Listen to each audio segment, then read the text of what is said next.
Okay guys, we're back. So now that we've done a basic review of the interior, what it's got, things like that, we're going to just do another quick walk around of the vehicle, and I'm going to go for a little test drive.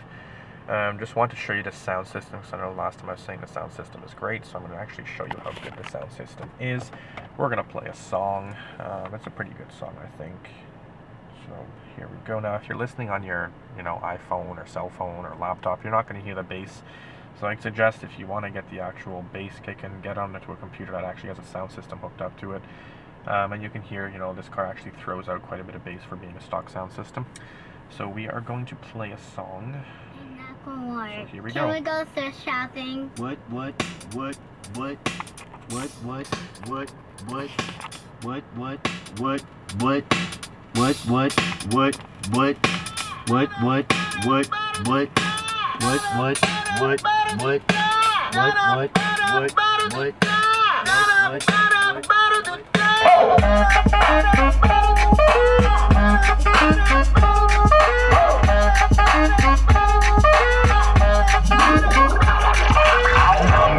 Some tags, only got $20 in my pocket.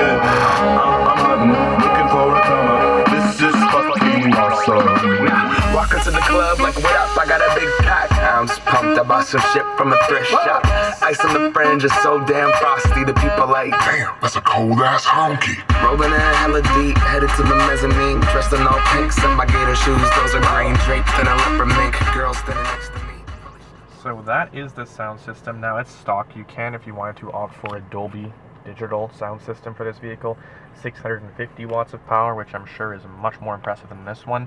But even this for a stock sound system, honestly, you can't complain. So what else I'm going to do is just put the car in the back of the vehicle where the exhausts are and just rev the engine to let you hear what the car sounds like. So I have to say it does have a nice note to it. Now we're outside, so you're going to hear some noise from the highway and things like that, but you'll hear hopefully what the exact exhaust sounds like.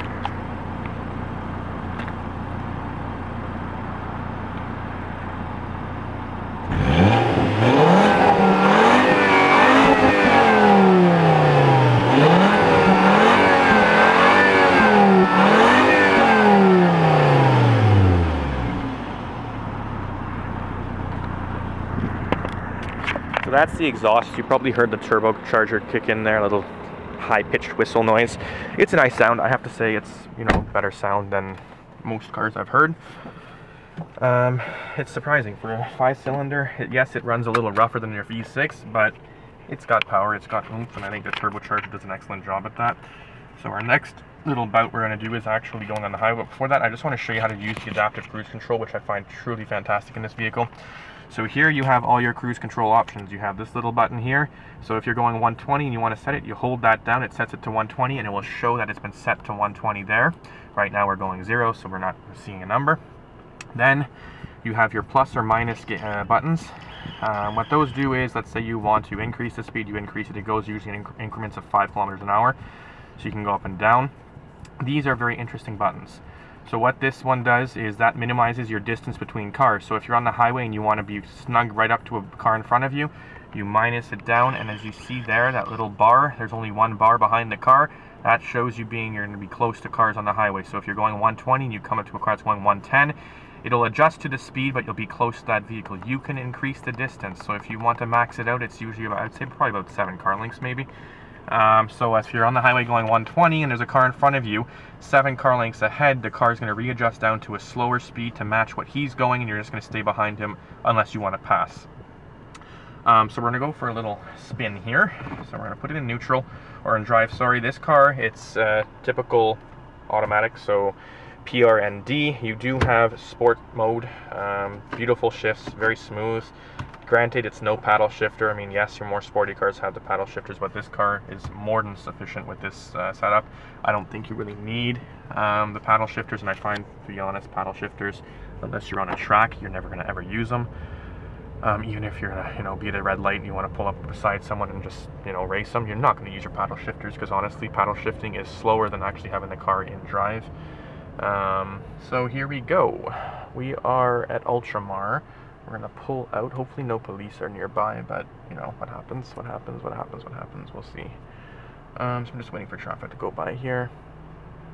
what we'll do is we'll just go on the highway, and then I'll just show you how fast this car is, how quiet it is. It's quiet. It's not, you know, the most quiet in its class. Definitely for the price range, I would say it's quiet, but there are more quieter vehicles out there. I know Buick right now has some pretty quiet cars. This car is similar. It's similar to your Lexus IS250, IS350. So I mean, yes, it's quiet, but it's definitely not your high-end luxury car. So we are merging onto the highway. Now we're gonna do a rolling start. I'm actually just gonna go 0 to 60. So we already know what the 0 to 60 on this car is. It's basically 6.6 seconds. From what the factory says, I think it does it about 6.2. So we're just gonna go on the thing here on the on-ramp, and I'm gonna gun it, and you're gonna see how fast that needle goes. Ready?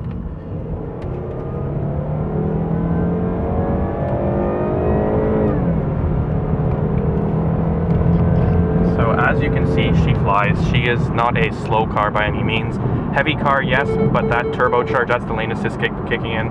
Lane assist, I'll get to that point right now. Very interesting feature. Some people call it gimmicky, but everyone knows that if you're driving on a road and you hit the side, you hit that lovely break in the road that causes that noise. Lane assist, what it does is if you are driving and you don't put your signal lights on and you switch lanes or you go into the lane, it will go. I'm not going to do it now because, as you can see, Bliss is on. Bliss, another thing, is your blind spot monitors. So that means that bleeping noise, that's your blind spot, and I was swerving into the lane, so it's telling you learn how to drive. So I'm just going to show you again. So there's the white line. I'm going to it, go over it, and it starts beeping. You can turn these features off, so if you don't like them, by all means turn them off. You don't need to have them. And there we go, because I switched without my signal lights. So if you're doing your road test for your learning permit, great car to have, because it will tell you when to put your signal light on. And there's cops there, so I'm just going to lower my camera for a bit. We're going at 130 kilometers an hour, and we're hitting bumps. The car takes them very nicely. Overall, very smooth ride, very quiet ride, very nice ride. I have to say, if you want a road trip car, if you're looking to rent a car, and there we go, I'm not using my signal light because I'm driving with one hand. But yeah, if you want to rent a car for road trips, definitely great car. Fuel consumption on this vehicle is fantastic. I mean, I've done 378 kilometers, and I'm just below half a tank. Yes, it's not your 4-cylinder economy, but it has power, it has luxury, all those things that you want in a car, and it still gets decent fuel economy, much better than, let's say, the Ford Fusion, which I had a few weeks or a few months back. I had a Ford Fusion. That car was a gas hog. It was a 3-liter engine, all-wheel drive, and from Ottawa to Montreal and back, it was a full tank, so $80. Whereas this car, I could probably do Ottawa, Montreal back on maybe half a tank if I don't push it, if I don't beat it up. So I have to say it's very economical. Now we're coming off the highway. We're going to go onto Highway 201. We'll give it another little run just to show you how fast it is. It's a great car. I have to say, overall, I can't complain. There's really nothing you can fault on the vehicle other than that, there's a few things missing, like the rear backup camera, which should be standard. Paddle shifters, maybe, things like that. But that's all, add-ons that you can get if you're willing to pay a bit more money. Except for the paddle shifters. Paddle shifters will not come with this vehicle at all. Hopefully for the 2014 model it will, but as of now we don't know. So we're going, and I mean 60, 70, 80, 90, it flies. And you hear the engine in the cabin, which I like. I don't like it when you're driving a car and you punch it and you don't hear the engine because it's so quiet. This car, you actually hear it. It's nice. It makes a nice noise. It makes the car fun to drive. It makes it, it gives it that sporty aspect, which this car should have, just like any other car in its class. Steering on this car is great, very responsive. Handling is excellent. Definitely not as good as your BMW 3 Series, let's say. But this is more of a softer ride. One thing about this car that's excellent is the seats. So when you're driving long hauls, it's a very comfortable car. Other than that, there's really not much more I can say about it. Interior, very spacious. I have enough room. Had 4 people in the car yesterday. Went out to Montreal and everyone had enough room. I'm 6'3".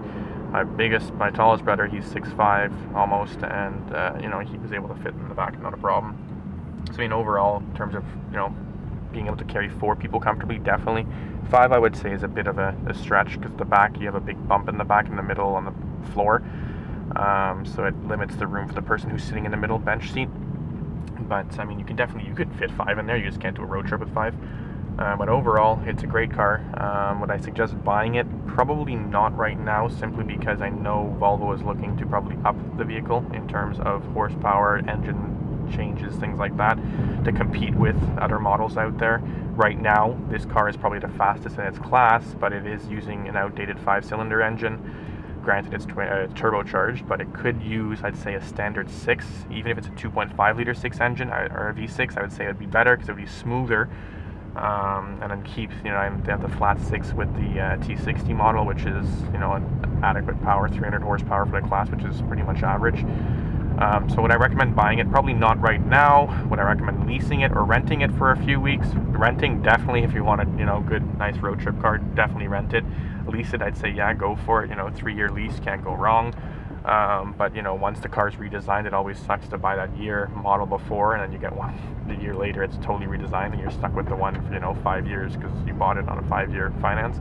So I would suggest wait and just see what happens. But overall, great car, and hope you like the review. I'm going to do some more reviews on other cars. Hopefully my next one will be a Lexus, and when we get there, I'll post it up usually probably every month there. All the best there, and keep watching. Take care. Bye.